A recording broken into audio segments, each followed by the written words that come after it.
성경에는 기다리는 사람이 많이 나옵니다. 기다림 그러면 노아가 여기에 해당된다라고 얘기할 수 있는데, 하나님의 약속을 받고서 방주를 지었는데 무려 100년을 기다렸다라고 그렇게 말씀드릴 수 있습니다. 아브라함이 있습니다. 이 아브라함도 기다리는 데는 참 오랫동안 기다렸다라고 싶은데, 하나님께서 아들을 주시겠다라고 약속하셨는데 몇 년을 기다렸냐면 25년을 기다렸습니다. 또 기다리는 사람이 있는데 다윗도 여기에 해당한다라고 말할 수 있는데, 그는 왕이 될 것이라고 약속을 받았습니다. 그런데 실질적으로 왕이 되기까지는 7년 6개월이 걸린 것을 성경을 통해서 보게 됩니다. 오늘 우리가 시므온 할아버지를 여기서 만나고 있습니다. 이 할아버지 역시 기다리는 사람이었다라고 이야기할 수 있는데, 예수님을 기다리는 사람입니다. 언제부터 언제까지 기다렸냐 그러면 청년 때부터 기다린 것 같은 느낌이 들고요, 할아버지가 될 때까지 기다렸다, 그렇게 이야기할 수 있습니다. 그리고 기다리되 예수님을 기다립니다. 근데 오늘 그 예수를 만나게 됩니다. 아기 예수를 만나는 것이 오늘 이 본문에 등장합니다.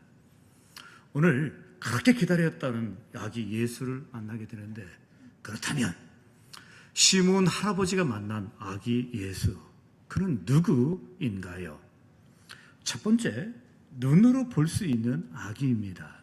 여기 30절을 보십시오. 내 눈이 주의 구원을 보았사오니 라고 되어 있습니다. 본문에 보게 되면 예수님께서, 예수님의 어머니죠, 예수님의 어머니가 예수님이 태어나신 지 8일이 되었기 때문에 성전을 방문한 것이라고 저는 생각이 됩니다. 유대인의 법에 의하게 되면 난지 8일이 되게 되면 할례를 행해야 하고, 또 성전에 가서 이름을 등록해야 하고, 또 성전에 가서 감사의 예물을 드려야 하고, 그리고 엄마 아빠가 이 아이를 하나님이 기뻐하시는 아이로 잘 키우겠습니다라고 결심하는 그런 일들을 행하게 됩니다. 그게 바로 8일 지났을 때 하는 것입니다. 그래서 육신의 어머니라고 할 수 있는 마리아하고, 그리고 아버지라고 할 수 있는 요셉이 예수님을 데리고 예루살렘 성전에 간 것입니다. 근데 그곳에 마침 가보니까 누가 있습니까? 시므온 할아버지가 있습니다. 이 시므온 할아버지를 성경은 이렇게 묘사하고 있습니다. 먼저 의로운 사람이었다라고 얘기하는데, 이분은 이제 한마디로 공의로운 사람이다, 그렇게 말할 수 있습니다. 또 하나, 이 사람은 경건한 사람이다라고 얘기하는데, 경건하다라고 하는 것을 신앙이 좋은 사람이었다, 그렇게 이야기할 수 있습니다. 더 나아가서 이 사람을 뭐라고 소개하냐면 구약에 예언되어 있는 메시아를 기다리는 할아버지였다라고 그렇게 말해주고 있습니다. 어떻게 되었든 간에 예수님의 어머니, 육신의 어머니 마리아하고 아버지 요셉이 예수님을 데리고 성전에 가게 되었고, 그때 성령께서 이 시므온에게 사인을 주죠. 지시를 하죠.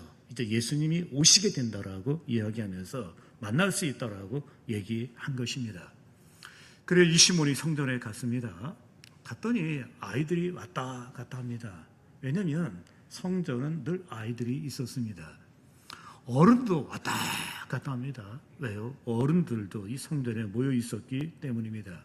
근데 누군지 명확하게 알지 못하는 그 상황이었었는데, 그때 성령께서 또 알려주셔요. 바로 저 어린이라고 이야기합니다.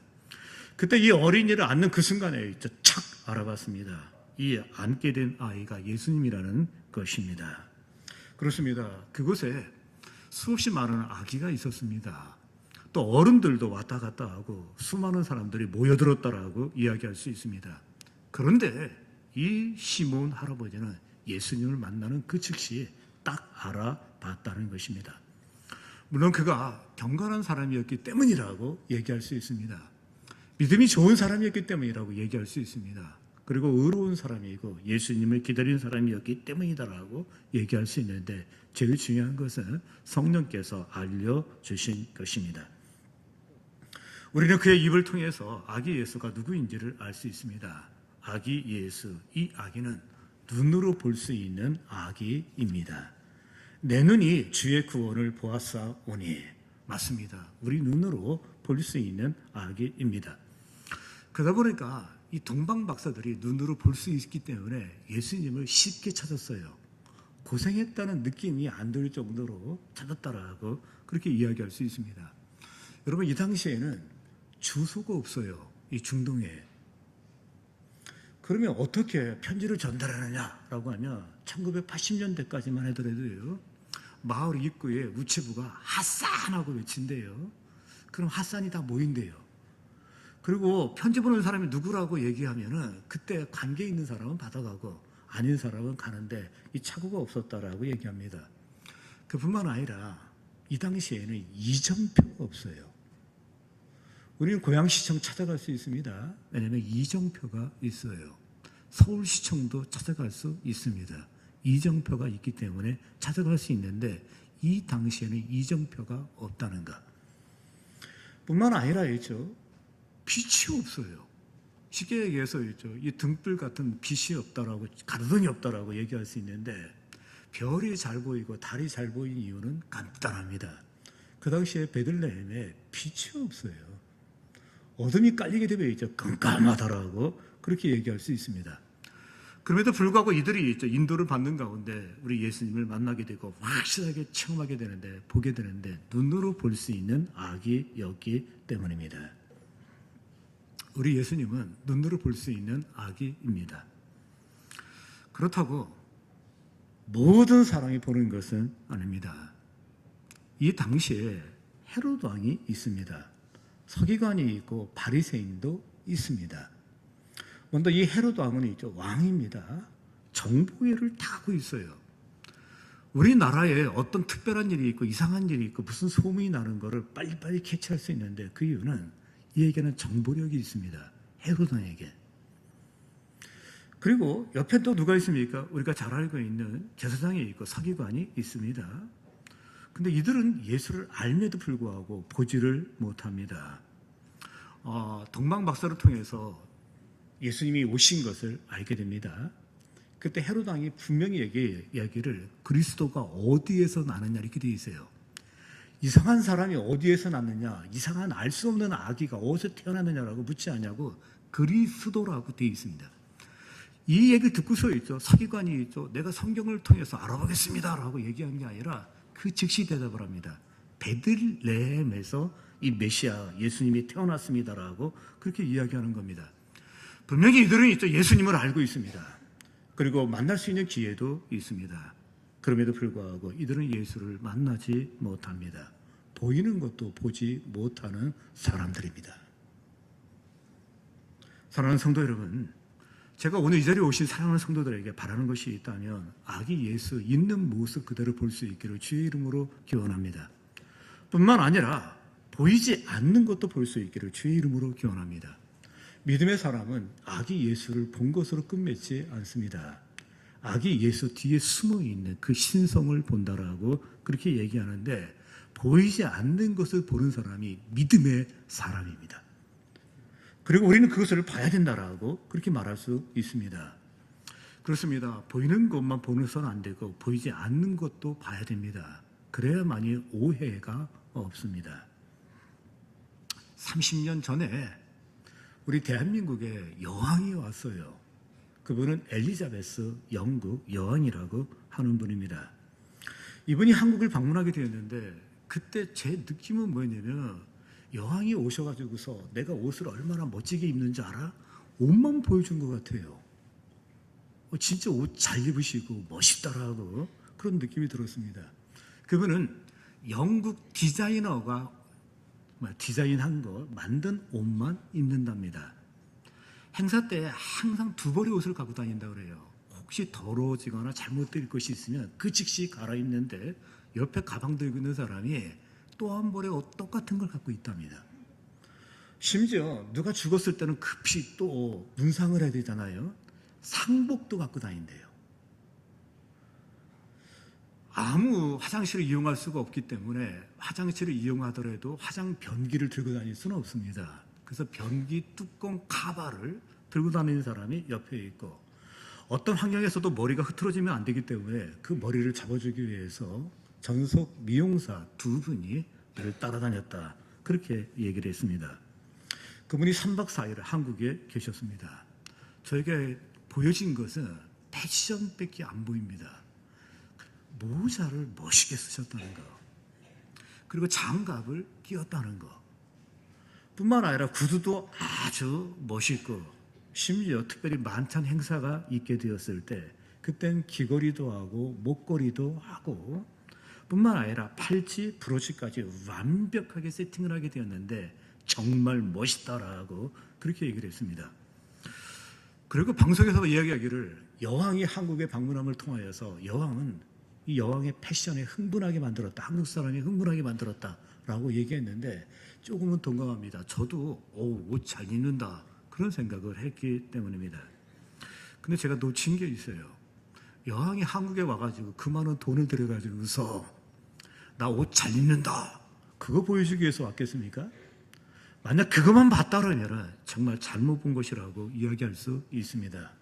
그러면 저 양반이 한국에 왜 왔는가라고 했을 때 여러 가지 이유가 있겠지만 제가 느끼는 거는 그 바쁜 와중에도 한국의 5대 재벌을 만나더라고요.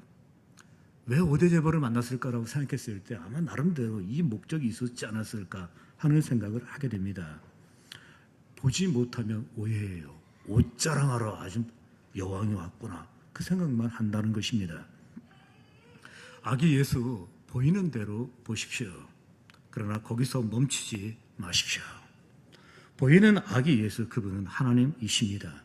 말씀이 육신이 되어 우리 가운데 거하시매 독생하신 하나님이 나타나셨느니라. 그는 진실로 하나님의 아들이었도다. 누구입니까? 그분은 하나님이십니다. 하나님의 아들이십니다. 그리고 메시아이십니다. 그리고 이것을 본 사람만 믿음입니다. 그리고 진짜 믿는 것입니다. 베드로가 있습니다. 바울이 있습니다. 이들은 돈을 위해서 그리고 명예를 위해서 감옥 가지 않았습니다. 이들은 고생도 했습니다. 감옥도 갔습니다. 그리고 죽었습니다. 순교를 했습니다. 그 이유는 무엇입니까? 보이는 예수 뒤에 있는 신성을 본 겁니다. 보이는 것만 본 것이 아니라 그 뒷부분을 보신 분들이 이들입니다. 목사님, 그들은 사도들이니까 그렇지요라고 이렇게 반문하는 분이 있습니다. 우리 가까이에 양화진이라고 하는 곳이 있습니다. 그곳에 우리 대한민국의 선교사로 오셨던 분들의 무덤이 있습니다. 진짜 먼 곳에서 미국 땅에서 영국 땅에서 배 타고 왔다 그러면 아마 몇 개월이 걸렸을 거예요. 그리고 한국에 와가지고서 있죠. 또 고생했을 것이고 그 당시에는 사망률이 아주 높은데 그때는 애들이 많이 죽어요. 근데 그들 역시도 아이가 죽은 것을 볼 수 있습니다. 그러면 이영말리 이 멀리 그들이 온 이유는 무엇입니까? 그들도 동일합니다. 보인 아기 뒤에 있는 예수의 신성을 본 겁니다. 그분이 누구인지를 본 거예요. 이 누구인지를 본 사람만이 인생을 걸 수 있습니다. 생명을 걸 수 있습니다. 자기 삶을 걸 수 있는 이유는 무엇입니까? 보되 아기만 본 게 아니라 그 뒤에 있는 신성을 본 것입니다. 굳이 더 깊게 얘기할 것 없이 양화진에 가면 절두산이라고 있어요. 절두산이라고 하는 단어 한문은 보지 않았어도 느낌은 옵니다. 절두 그러니까 이게 목 자른 거죠. 목 자른 곳이 절두산이 아닌가 하는 생각이 듭니다. 근데 여기에 절두산에서 죽은 사람은 사도가 아닙니다. 성직자가 아닙니다. 선교사도 아닙니다. 한마디로 평민이라고 얘기할 수 있고 못 배운 사람들이라고 그렇게 얘기할 수 있습니다. 그럼에도 불구하고 이들이 목숨을 걸 수 있었던 이유는 무엇입니까? 한 가지 이유가 있습니다. 예수 그리스도를 봤습니다. 보되 그 뒤에 있는 신성을 봤습니다. 그가 누구인지를 알았습니다. 그를 본 자들만 그때 인생에서 자신을 드릴 수 있는 것입니다. 그렇습니다. 예수 안에 하나님의 신성이 있습니다. 그를 본 자는 하나님을 본 것입니다. 그분은 메시아입니다. 우리를 구원하기 위해서 이 땅에 오셨습니다. 시므온 할아버지가 본 아기 예수, 그는 누구입니까? 눈으로 볼 수 있는 아기입니다. 두 번째, 시므온 할아버지가 만난 아기 예수, 그는 누구입니까? 모든 인간을 위한 아기입니다. 여기 31절 보십시오. 이는 만민 앞에 예비하신 것이요 라고 되어 있는데 아기 예수가 누구인지를 보여주고 있습니다. 첫 번째 성탄절, 2000번째 성탄절이 아니라 첫 번째 성탄절을 이렇게 보시게 되면 천사들이라든지 아니면 여러 가지 하나님의 계시를 통해서 예수님이 오신다는 걸 알려주게 되는데 의외로 많아요. 의외로 많은 사람들이 이 사실을 알게 됩니다. 먼저 우리가 잘 알고 있는 동방박사가 있습니다. 이들도 아기 탄생에 예수님의 탄생을 알게 되었습니다. 우리가 또 잘 알고 있는 헤롯도 있습니다. 정보력을 기반으로 해가지고 메시아가 탄생했다는 것, 그리스도가 탄생했다는 걸 알아가지고 어디에서 태어났느냐고 묻기도 했습니다. 또 하나 있죠. 목자들이 있습니다. 이들도 예수님의 탄생을 알았어요. 우리가 잘 알고 있는 서기관, 바리새인들도 예수님의 탄생을 알았습니다. 그렇지만 이 많은 사람이 예수님의 탄생을 알았지만 제일 첫 번째 안 사람은 성경을 이렇게 보시게 되면 목자로 되어 있어요. 이 사람들 넘버원이 첫 번째 알았다라고 그렇게 얘기할 수 있습니다. 그러면 왜 목자들에게 예수님께서 탄생하신 것을 알려주었을까라고 얘기했을 때 우리 선배 목사님들이 이렇게 얘기했습니다. 이들이 성실하고 열심히 일하는 사람이다. 왜냐하면 밤 때에 양을 돌봤다라고 되어 있는데 이 농땡이 꾼들은 잠잔다는 거예요. 게으른 사람들은 다 잠잔다는 거예요. 근데 이 사람이 밤늦게까지 일하는 사람들이었고 밤늦게까지 일하는 사람이었기 때문에 이들에게 우리 예수님의 탄생을 알려주셨다라고 그렇게 얘기했습니다. 그렇습니다. 이거 맞는 얘기예요. 우리도 열심히 살아야 됩니다. 그러니까 하여튼 열심히 쓰고 하는 것도 꼭 필요합니다. 그런가 하면 또 이렇게 말씀하신 분도 계셨습니다. 이분들이 어떤 사람이에요? 가난한 사람이에요. 지금도 중동에 가면은 이 베두인족들이 있습니다. 목동 생활을 하시는 거예요. 이들은 이 식생활이라는 게 정말 단순합니다. 그러니까 숟가락 없대요. 저 숟가락 들고 다니는 줄 알았더니 옛날에는 안 들고 다녔대요. 숟가락이 필요 없는 게 그냥 찢어서 먹는 빵이 있고 그냥 이렇게 먹거리 있을 때 필요 따고 없다라고 얘기합니다. 담요도 없습니다. 그냥 생활하는데 한마디로 얘기해서 정말 땅바닥에서 자고 산다라고 그렇게 이야기할 수 있습니다. 고생하는 사람이었기 때문에 이 사람들에게 복음을 전했다. 그리고 성탄의 소식을 알려주었다라고 그렇게 이야기하기도 합니다. 근데 의외의 사람도 있습니다. 누가 있습니까? 먼저 동방 박사가 있는데 이들은 지식인이에요. 또 이들은 있죠. 관리라고 그래요. 지식에다가 관리 그러니까 상당히 고위직에 있는 사람이었을 것 같다 하는 생각도 하게 됩니다. 또 하나 누가 있습니까? 헤롯이 있습니다. 헤롯도 있죠. 이 소식을 정보를 통해서 듣습니다. 저는 참새 한 마리도 하나님의 허락하심이 없으면 이 땅에 떨어지지 않는다라고 저는 믿습니다. 헤롯이 이 소식을 들었다면 그 이유는 무엇이겠습니까? 그에게도 하나님께서 소식을 들려줬다라고 생각됩니다. 그렇다면 여기서 무엇을 배울 수 있습니까? 그렇습니다. 아기 예수는 모든 인간을 위한 아기 예수이십니다. 만 백성을 구원하기 위해 오셨고 만 백성에게 기쁜 소식이라고 이야기할 수 있습니다. 흑인에게도 기쁜 소식입니다. 백인에게도 기쁜 소식입니다. 남자에게도 기쁜 소식입니다. 여자에게도 기쁜 소식입니다. 지식인에게도 기쁜 소식이고 무식한 사람도 기쁜 소식이고 강자나 약자나 모든 사람에게 기쁜 소식입니다. 기쁨의 아기입니다. 모든 사람에게. 오래전에 재미있는 기사를 하나 보게 되었습니다. 8.15 이날이 무슨 날이죠? 광복절입니다. 어린이 여러분, 광복절이 무슨 날인지 아세요?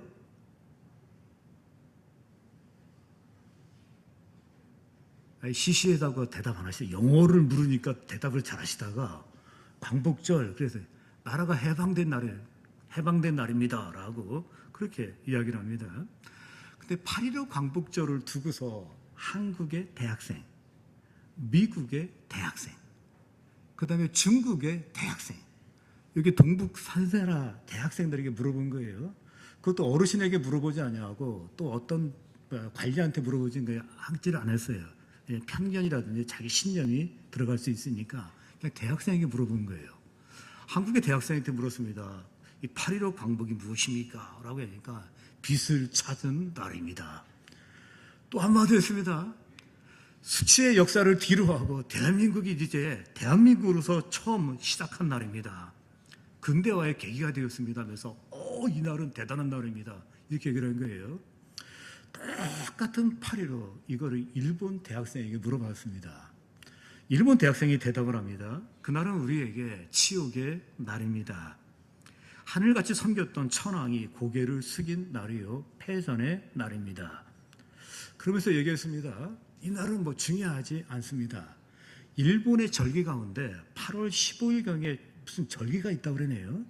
그래서 이 절기 때 실컷 노는 날입니다. 그렇게 얘기를 한 거였죠. 저는 이전까지 8월 15일에 일본에 절기가 있는지 몰랐어요. 근데 이 날이 있는데 하여튼 노는 날이다라고 하면서 그냥 넘어갑시다. 그렇게 얘기를 하는 거예요. 그리고 옆에 중국 사람이 있습니다. 중국 사람한테 얘기했습니다. 8.15를 아냐니까 안 돼요. 그렇지만 놀지 않는다. 간단히 그렇게 얘기해요. 우리는 놀지 않는다. 그렇지만 알고 있다. 그러니까 뭐냐면 너희들 열심히 놀아라. 열심히 좋아하라. 니들 열심히 좋아하라. 그렇게 얘기하면서 우리는 뭐 크게 신경 쓰지 않는다. 이렇게 얘기한 거 있죠. 여러분 똑같은 소식임에도 불구하고 그 소식을 듣는 사람에 따라서 이렇게 차이가 나는 것을 볼 수 있습니다. 여러분 성탄은 만백성에게 좋은 기쁜 소식입니다. 그건 모든 죄인을 구원하기 위해서 아기 예수가 오셨기 때문입니다. 누구든지 예수 믿으며 멸망치 않고 영생을 얻으리라. 누구든지 주의 이름을 부르는 자는 구원을 얻으리라. 그분은 길이요 진리요 생명이십니다. 그분은 생명을 주기 위하여 영원한 생명을 주기 위하여 이 땅에 오셨습니다. 영접하는 자 곧 그 이름을 믿는 자들에게는 하나님의 자녀가 되는 권세를 주셨으니 그분은 이제 믿는 자 영접하는 자에게 생명을 주시기 위해 이 땅에 오셨습니다. 누구든지라는 말을 통해서 차별이 없음을 말해주고 있는 것입니다. 근데 여러분 여기서 꼭 명심해야 될 것이 있습니다. 그분 말입니다. 나로 말미암지 않고는 아버지께로 올 자가 없느니라. 유일하게 나만이 길이요 나만이 진리요 나만이 생명이라고 얘기하면서 두 개도 아니고 세 개도 아니고 나만 하면서 오직 예수만이 길이요 진리요 생명이라고 그렇게 말해주고 계십니다. 저는 목사입니다. 가끔 스님들을 보면 놀래요.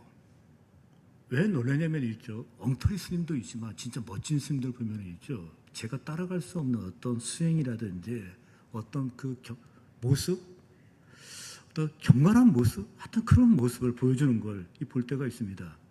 썩 좋아하지는 않지만 그러나 놀랄 때가 많습니다. 제가 어렸을 때 저희 누님이 세 분 계셨는데 그때는 마땅히 놀거리가 없으니까 잡지책을 사는데 샘터라고 하는 잡지책을 샀어요. 먼저 누나들이 보죠. 그리고 이제 던져놓으면 저도 할 일이 없으니까 그걸 이렇게 보게 되죠. 그때 에세이가 굉장히 많이 실려 있었는데 그 에세이 가운데 법정 스님이라고 하는 분이 글이 많이 나왔어요. 저도 그냥 읽어줬습니다. 그 사춘기 때 보면서 그님이 스님인지도 몰랐어요. 그냥 어쨌든 간에 그냥 좋은 글이라 해서 읽었던 기억이 납니다. 이분 대단하신 분이에요.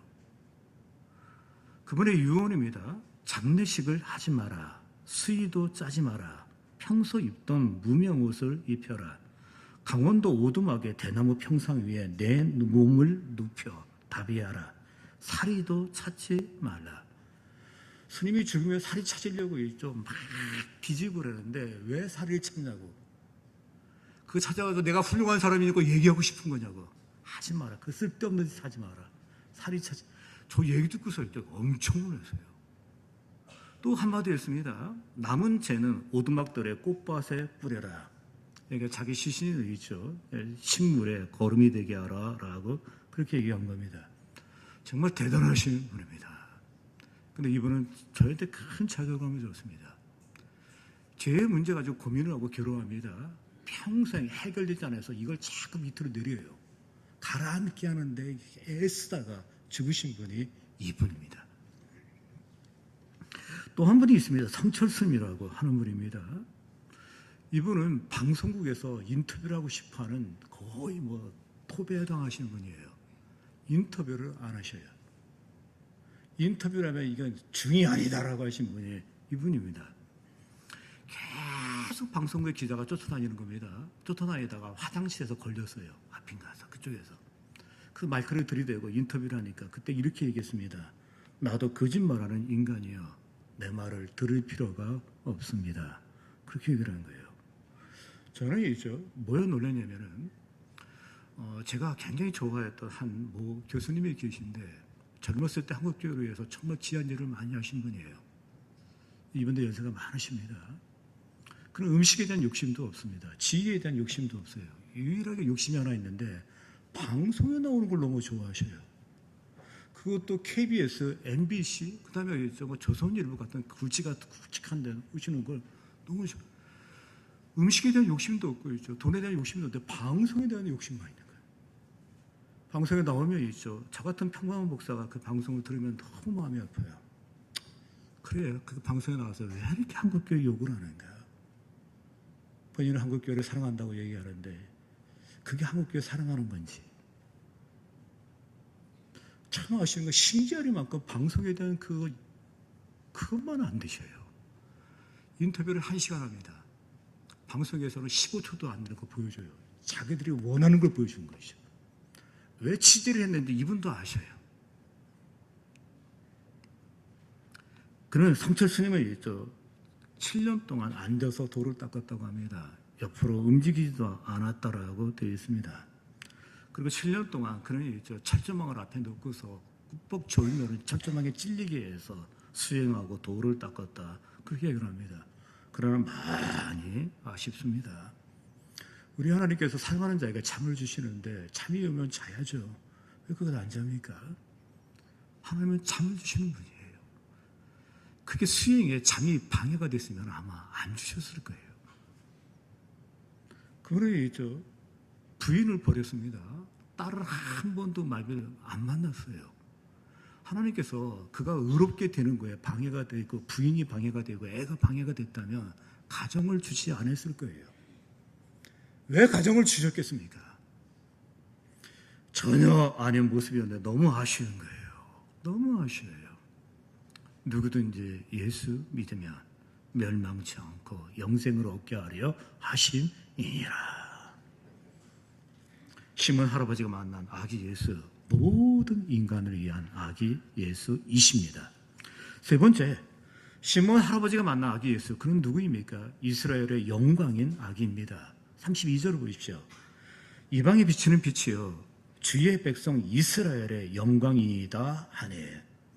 일차적으로 이스라엘의 영광입니다. 동시에 우리의 영광입니다.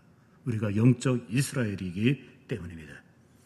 영국 사람들이 영국의 영광 그러면 이 셰익스피어를 이야기한다라고 이야기합니다. 한때 러시아 사람들이 있죠. 러시아의 최고의 영광은 레닌 지도자 동지다라고 그렇게 얘기를 하고, 북한 사람은 아마 있죠. 김일성 아버지라고 그렇게 얘기할지 모릅니다.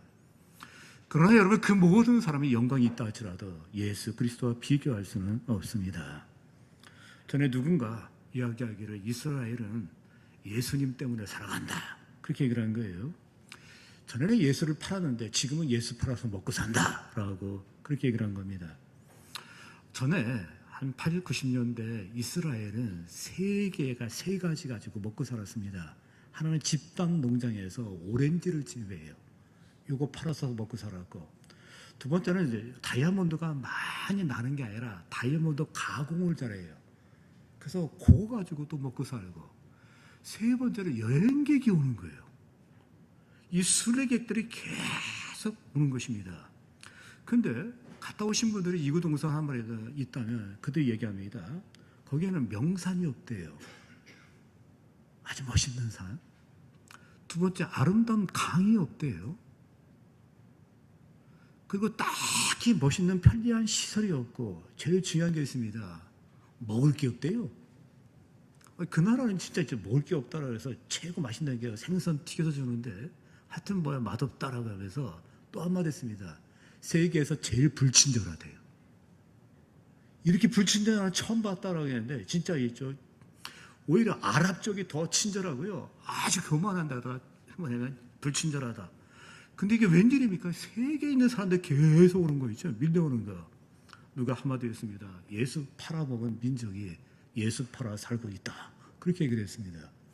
그들이 무슨 생각하는지 모르겠습니다. 분명히 이스라엘의 영광입니다. 더 나아가서 여러분, 대한민국의 영광인 거 기억하시기 바랍니다. 우리의 영광인 거 여러분 기억하시기 바랍니다. 우리가 영적인 걸 떠나서라도 여러분, 오래전에 싱가포르에서 많은 경제학자들이에요. 정치학자들이 아니라 사회학자들이 아니라 경제학자들이 모여가지고 대한민국이 조금 먹고 살게 됐다고 괜찮은 나라라고 얘기하는데 그 이유가 뭐냐라고 연구를 한 겁니다. 첫 번째 사람이 얘기했습니다. 교육이 있다라고 얘기했을 때 애들이 거기 모인 사람들이 그랬대요. 무슨 놈의 교육. 그러면서 얘기하기로 대학의 수준이 많이 떨어진다라고 얘기하면서 있죠. 별로라고 하고 열심을 따지면 인도를 못 따라간다. 그렇게 한 거죠. 인도도 대단합니다. 두 번째는 있죠. 박정희 대통령식 경제정책이라고 얘기하는데 그러더라는 겁니다. 스와르트라고 하는 인도 대통령이 있습니다. 몇십 년 통치하면서 강력한 경제정책을 취했는데 전혀 되지 않는다는 거예요. 그 나라는 있죠. 모든 게 다 있는데 안 된대요. 저임금이라고 얘기했습니다. 저임금 때문에 대한민국이 발달했다라고 얘기하는데 이것도 그 옛날 맞지도 않는 게 스리랑카, 네팔, 방글라데시 뭐 이렇게 얘기하면서 이쪽의 저임금은 한국과 비교도 안 된다라고 얘기했습니다. 그래서 알 수 없다라고 얘기했습니다. 알 수 없긴 뭐가 알 수 없습니까? 이 땅에 예수가 있는 거 믿으시기 바랍니다. 그들은 뭐라고 얘기도 했죠? 분명히 얘기할 수 있습니다. 이 땅에 예수가 있습니다. 뿐만 아니라 했죠. 이 땅에 예수 그리스도로 말미암아 우리에게는 영광이요 소망이 된 거 믿으시기 바랍니다. 예수 그리스도는 우리의 영광입니다. 예수 그리스도의 우리의 소망인 거 믿으시기 바랍니다. 예수가 나의 소망입니다. 예수가 교회의 소망입니다. 예수가 우리 민족의 소망입니다. 예수가 지구촌의 소망입니다. 예수는 여전히 소망입니다. 영원히 예수 그리스도는 우리의 소망인 거 믿으시기 바랍니다. 기도하겠습니다.